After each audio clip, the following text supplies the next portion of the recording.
I'm Michelle, And I'm Catherine, and we're here at the Healthy Hurried Human podcast. where we talk about keeping pace in a world that never slows down. Well, we're back. Can you believe we're in season 2? This is our first episode for season 2. I'm very excited and proud of us, Catherine. It's been so much fun, and getting feedback from season 1 has been great and helpful. Mm-hmm. Really helpful. It has been, and I really like that we're hearing from listeners. It kind of feels good that, hey, we're not just talking to each other. It's never been a problem. We're highly entertained with each other. So we are. So we're going to be jumping off and doing some things a little different this season for the next 10 to 12 episodes. But you wanted to tell me something about a friend of yours. Oh, right. I was at a dinner the other night for a fundraiser, and I was sitting next to a person who literally had just retired. Like, the next day was going to be the first day of his retirement. And it was a lot of conversation around the table. There was another retiree, what to expect. And I was thinking, you've hit this milestone we all dream about, right? Getting to retire. And I asked him, what are you going to miss the most about your job? Because I'm already thinking, like, can I help him transition well into retirement? Can I give him great ideas of how to take your thing you love the most about your job and replicate it in the civilian world, for lack of better terminology? And he said, I'll tell you what I'm not going to miss. All of the emails. Oh my gosh. He said, I'm not looking at an email for a week. And it made me think, like, I mean, this morning when you got up and checked your emails, Michelle, how many unread emails do you have in your email box?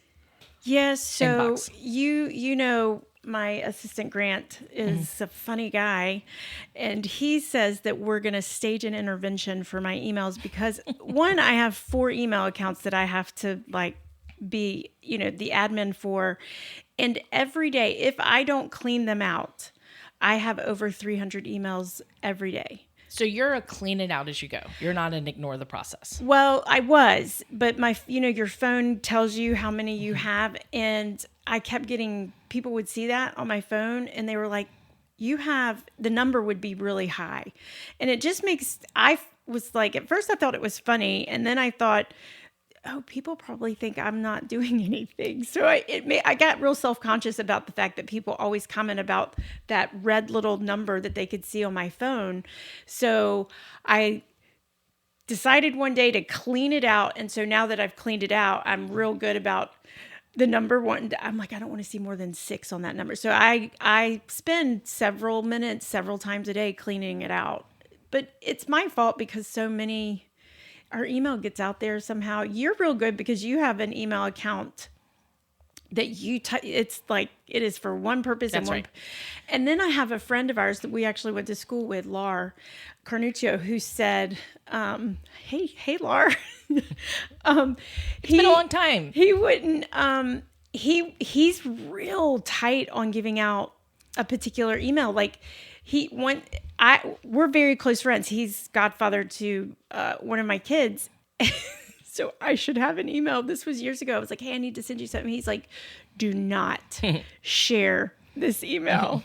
And I thought, wow, that's smart. And I think what you do is smart because you have the one that you just give out whenever people, anything and everything. Well, I have one that's dedicated for, that I give to wow. Yeah. It's going to be a fun day today, me finding words. I give it to any retailer. Yeah. So if I'm buying something and purchasing something, that's my retail go-to. And it's very helpful to organize it because that's where all the coupons go to. And it just brings all the junk email down. I just think when you told me that last year, I was like, that is just, it's brilliant because yeah, I don't like being mean when they're like, do you have an email? And I'm like, do I have to give you an email? I don't want to give you that. But you also sometimes want to get the coupons, but they're going to spam you. Anyways, this episode is not called Email Tragedy. Well, it is important and it's funny and it's humorous and we joke about it. I know people who have a dedicated email for their mom. Yeah. Love you, Mom. But because of what mom's sending or for family or different things like that. But this is a legitimate stressor. in our lives. Yeah. Having to manage your inbox is a legitimate stressor. And I started doing it for two reasons.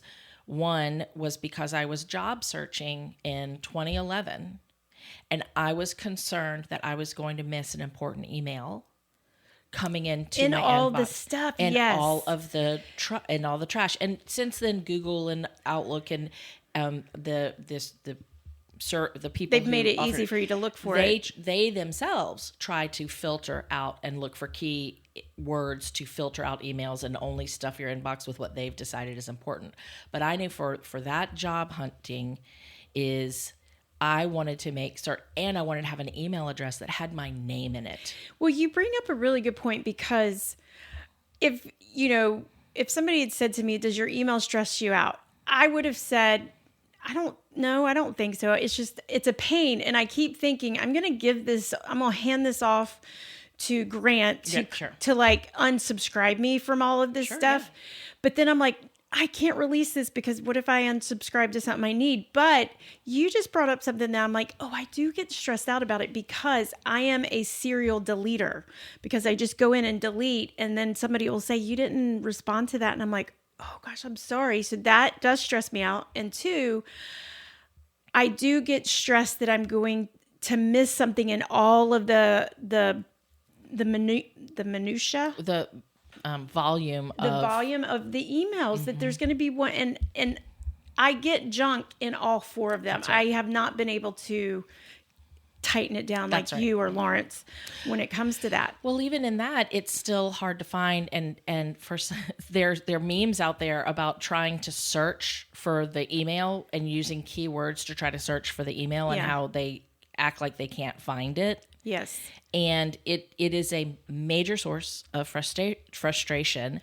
And another topic that we're going to talk about is generationally how people use emails. Yes. And some generations only want to communicate through email. And the whole joke of this meeting could have been an email, but also the reverse of that is this email should have been a meeting. Oh yeah. And so we're now dependent on emailing back and forth. And there's some, like the younger generations that are in the workforce would prefer to just send back and forth. So then you have 12 emails about the same project that are one line per, and then they group them and that a 15-minute meeting could have taken care of. Yeah, but it's going through the list because your email server has decided to group them or ungroup them. Yeah, let's not start on that one, because there's one in particular that we are like, oh, I want to choke them over there and how they do it. Oh, yeah. So we're going to be diving into workplace well-being because it's important. And the reason it's important is because the workplace is the practical arena where self-mastery and emotional fitness, it shows up and it gets tested, and we find that it either helps or it hurts people. And to me, I love this concept that you and I have been bouncing back and forth about, the workplace being this arena. I mean, this is where we're living it out. We're real. We love the Healthy Hurried Human podcast because we know that anybody, wherever, because you have some young nieces and nephews who are just kind of starting off in life, are really getting a lot from it. Shout out. Love you guys. Anybody in any life stage is going to get real good practical help listening to this. But we're applying Healthy Hurried Human to the workplace because it's where we spend so many of our waking hours. And go ahead. And I love the term arena, because when we were first talking about that and you brought that wording up, this is an analogy I could spend an entirely too much time running with. But if you start thinking about your workplace like an arena, it's when you show up not to fight like in boxing necessarily. Or gladiator. I think of horseback riding and dressage and hunter jumper and all of these competitive things. The arena is where you go and you do your best performance you've been working on. You are called to a stage. I think of a rodeo, and guess what I'm wearing today? Yeah. My cowgirl boots. Too bad you can't see them. let's not get a shot of the footwear today. I was not expecting that to be on camera. But this is a great way. I really read that sentence again. Like every part of that statement is significant to what we're going to do. So the work is the practical arena where self-mastery and emotional fitness shows up, gets tested, and it either helps us or it hurts people. I mean, you were going on the stage, you were walking into the arena, the spotlight is on you, and you are, and if you think about preparing for a competition or preparing for a meet or any of those analogies, this is where it comes to light. And you know what proves? Because there's probably people listening going, really, guys, you're making a big, like, it's not that. And here's where I would say, let me take you back to even if it's only been one time, but everybody has experienced the Sunday blues for Monday morning. And it's that, I have to perform tomorrow.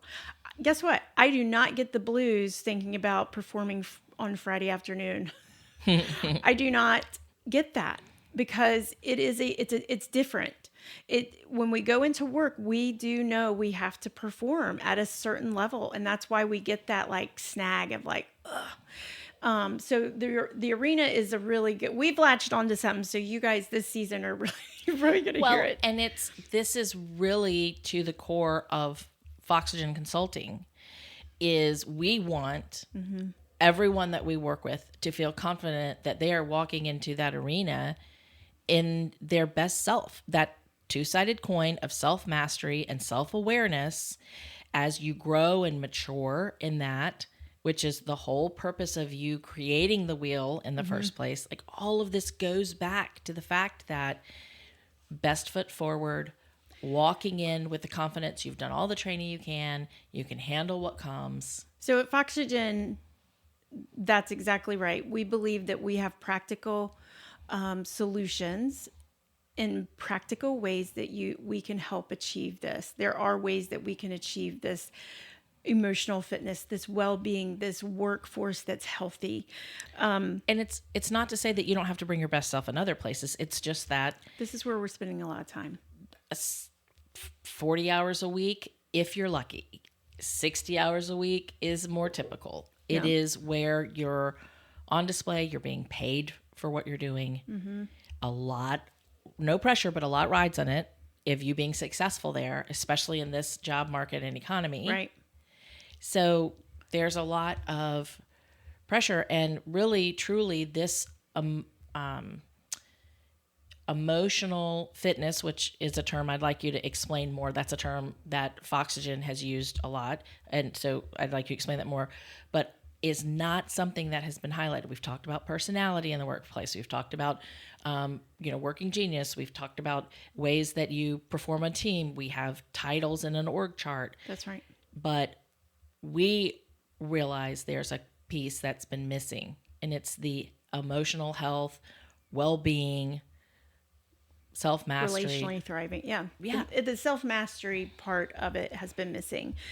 So this season, the next 10 to 12 episodes, we're going to cover things like bridging the knowledge gap in industries.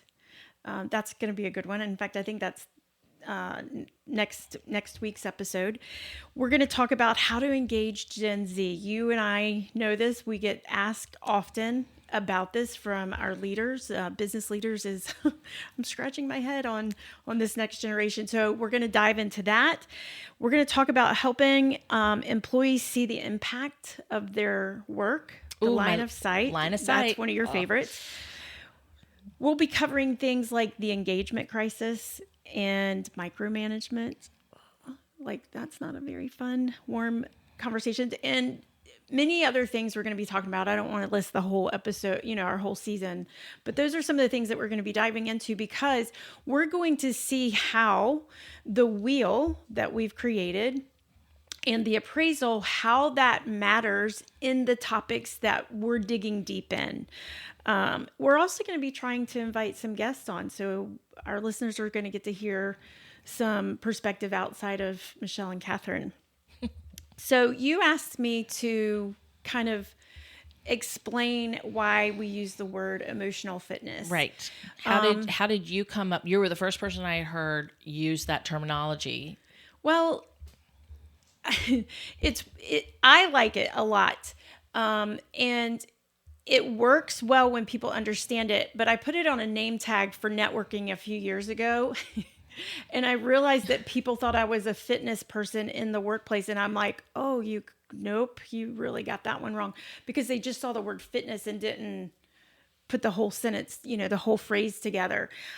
So I don't wear it on tags anymore, but I do use it in talking because I want it to really explain. I want people to understand well-being to me is a word that's been overused and also understood. What does well-be when we say well-being, that's very subjective. I think well-being, because to you, what makes you well, the other person's like, that is not how I think a little sugar is fine, but to somebody else, they're like, no sugar at all. Right. So it's it's a little too subjective. Whereas I think fitness, we understand fitness. We can literally pick people out of a lineup to say, yeah, I think they're fit, not fit. And when it comes to emotional fitness, we may not be able to pick each other out of a lineup on, hey, you're emotionally doing okay or you're not doing okay in a lineup. But as we start to talk to people, we've all been there and we're like, something's off or they're not doing okay. And it's real easy for us to say, I may not know what is wrong. I may not be able to zero down on what's going on with me, but I know I'm not okay. And so fitness it's a broad term, like your level of fitness can be, vast, but whether you are well or you're not well. And I know that I'm kind of mixing, somebody might say, well, it's just semantics. I like this semantic. I just think it's a great term for us to use to help people, encourage them. I think emotional fitness is positive. So I don't know where maybe because my husband's really into physical fitness and I'm really into emotional, fitness. So one of the first analogies you used with me when I came on board of Oxygen and we started talking about this, because I questioned it, was the analogy of the nutritional. That's right. A bracket or box on the side of the cereal box. And I've recently downloaded a calorie tracker. Right. And it is fascinating to me, all the different things that you put in there and how it compiles and everything. And I'm learning a lot more about. It's making me a lot more aware and conscientious of the fact of like, oh, you're only supposed to eat one Brazil nut, not 3. Like what the nutritional impact is of 3 Brazil nuts versus 1. That's right. And this is not to say that, obviously like added in sugar versus naturally occurring sugars, your body processes differently, but it is an awareness. And like our empowering questions, it brings clarity, not a solution. I found a specific tracker that brings me clarity. That's right. It doesn't create a fitness plan for me. That's not what I was looking for. And so let's talk a little bit about because that was the analogy you used for me. That's right. About how does this emotional wellness, is it just bringing clarity or are we also laying out a fitness plan? So you just kind of created the bridge there. So emotional fitness that's exactly right. I was on a mission that I wanted people to have the same ability, and you've heard me say this over and over again, to appraise, when you open your eyes in the morning, you're like, this is going to be a great day. This is going to be a crap day. I didn't get enough sleep. I feel dehydrated. How to do run the system, right? And we've been taught that so much in our life through your doctor, your parents, whatever. We've got it into it. Now, whether we do it or not is a different thing, but we know how to run the system. And I've been on this mission that I really wanted to teach people a way to do it for themselves mentally, emotionally, and relationally, because those things are where we live from. That is what life is. That is otherwise right. We really are just a rat on a wheel. And so Nothing against rats. I kind of, to me, it goes hand in hand. The way I turn the cereal, that's how I decide whether my kids get the cereal or not, is because I'm looking at a few things. I'm not looking at everything because I don't know if I care about the vitamin K. But I care about the protein, the sugar, and the ratio. I care about that stuff. So I know how to run down that label really quickly. And I was on a mission to create something to help people, if they will do it and practice it, because it's a tool to help them be able to appraise how they are doing their emotional fitness. So that's where the term, thanks for helping me get there. So it's in that same way that we, season 1, we wanted everyone to know, what are the spokes on the wheel? Why are these important? What are they? How are they a support to your That's right. smooth sailing, to keeping up pace and running smoothly? One of the spokes or two, they get broken. The wheel doesn't turn. It's right. clunky. It's that That's you right. take the shopping cart back. All right. That's right. It's clunky. I love that. The clunky. And so it's not enough to just bring awareness to saying, hey, these are the areas that make you emotionally fit, mentally okay, and relationally thriving. It's not enough just to know these are those things. We created a product so that people could kind of do that nutritional label over themselves. It's our appraisal. Well, we also call it an appraisal, not because it has the value, but also it's not a test. It's not something that you can score high or low. It's not a number. It's really an overall understanding. Let's go and look at it. Let's see which one of these has its.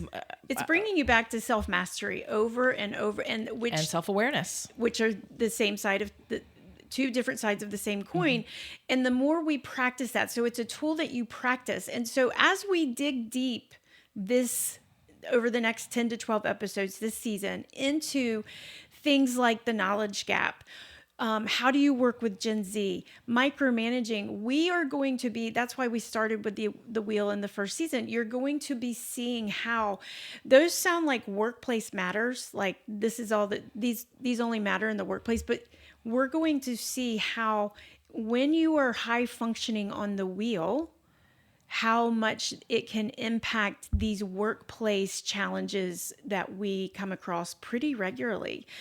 So that is kind of a plug and a look back to season 1. This is where we're going for season 2. And we're going to really dig in, I think. And I think my hope is that as our listeners are seeing, it starts to come into focus. Like they start to see, oh, I see what's happening here. We're also going to work on some questions. Like we're going to try to bring in about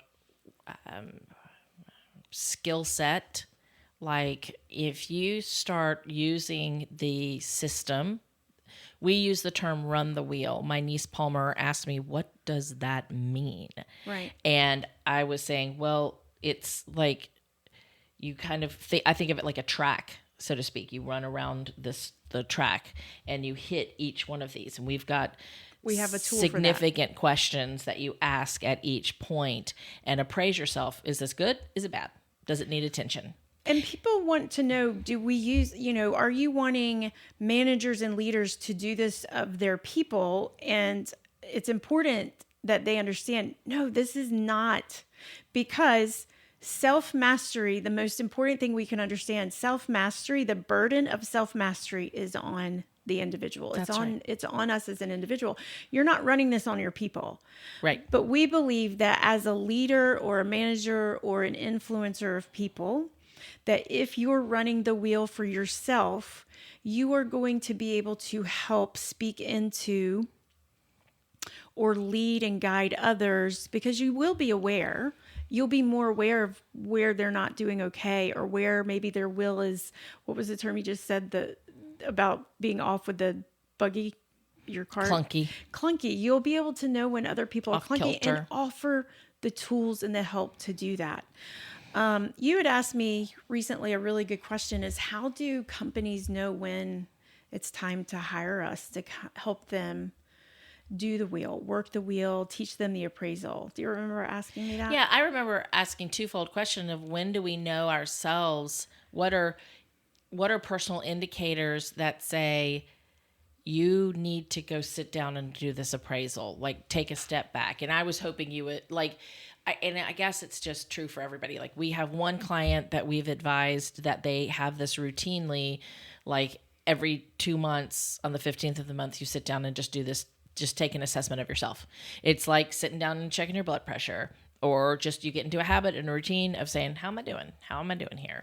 Another one is if there's a flare up, right? For lack of better term. You might run the wheel every day until you're out of maybe circumstances. It could be situational or circumstantial. You run that wheel every day. Well, or you, like for me, I realized, I'm overreacting in every situation, I was going to the extreme in my mind of everything felt like a crisis of, oh, there's a noise coming from my refrigerator. Oh, great, it's dying. I'm going to have to replace it. And I began to notice that I was jumping to these extremes. And I thought, oh, something's out of kilter. And so on one hand, this is a personal thing. But for a workplace who wants to say, That's hey, right. I believe in the system, does everybody need to do it? So my answer to that is I believe an organization would do well to bring us in and let us teach them and train them the wheel and do the appraisal when they want to elevate the people side of their business. They want to elevate it. Also, in that same vein is when there's been change, change happens all the time in many different ways in a work organization, whether it's acquisitions or it's layoffs or the leadership change. So really what you're saying is if any of the major stressors that happen in the company, this is a great time to bring it in, because your employees are going to be stressed out, and they may not be able to have the time or space to talk to you about it, and they may not know how to process it themselves. That's right. But, moving, change in leadership, change in product, downfall, layoffs. Bringing in a new system.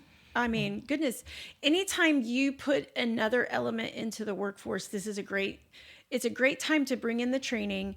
Actually, I would say if you're anticipating some change coming into your work environment, if you have the leadership, get on board with this now, because you want to be able to apply running the wheel, doing the appraisal, teaching your people how to do that as you're going through that change. So really inviting us in before it takes place is probably the most spectacular time, but anytime there is change. But I really just like to say that when you want to, as a leader, whether you're the manager, you're the HR director, you're the CEO, and you want to elevate the people side of performance, this is when we can help. So you're using a term, and I just want to drill down, and maybe we can end with this. Elevating the people side of performance benefits a company how? We're going to see more dedicated teams. You're going to see better leadership, higher engagement, innovation. Like, what would that look like if you had more innovation, solutions to the problems that you're having? And I feel like there was another one that we had talked about, that you're going to healthy teams, leadership, innovation, and retention of employees. And that's right. Retention. Of the high caliber employees. That's right. That's so important, is you want to retain those very key people who that your organization is going to falter if they leave. And people will leave more quickly. This is a study. I can't tell you where. We'd have to go look it up, but I know that I've read this recently, probably in Harvard Business Review. But your excellent employees will leave faster over an unhealthy workplace more than they will over money. So it's very important to keeping and retaining your key employees. So I'm looking forward to this season, and we will see everybody in episode 2 of season 2, Healthy Hurried Human. The Healthy Hurried Human podcast is presented by Foxygen Consulting. At Foxygen, we provide business and performance psychology and consulting. We believe healthier people make a healthier workplace. Foxygen Consulting, breathing new life into your organization.